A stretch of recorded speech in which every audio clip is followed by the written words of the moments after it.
休息都不允可。生活可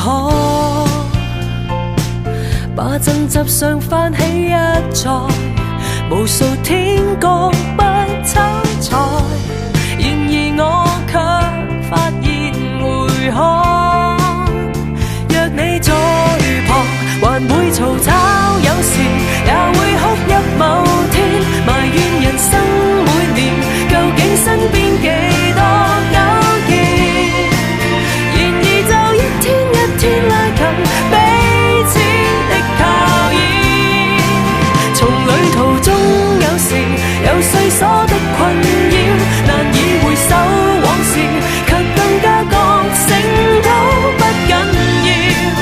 維繫是一點一點刻進彼此的每天。在社會氣壓與從未得釋放，情控怎麼變得粗獷，清楚真的還在望，於人可悲的城市中追趕，難怪總變得瘋狂，然而我卻發現回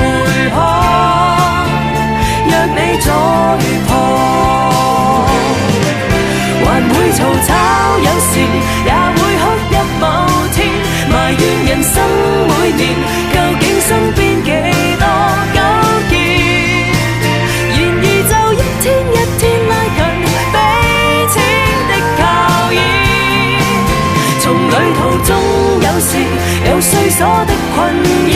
難以回首往事，卻更加覺醒都不緊要，維繫是一點一點刻進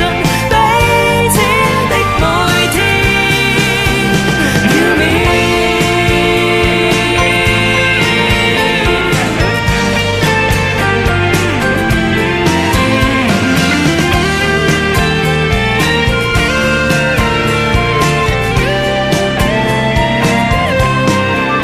還會嘈吵，有時也會哭泣某天，埋怨人生每年究竟身邊幾多糾結，然而就一天一天拉近彼此的靠倚，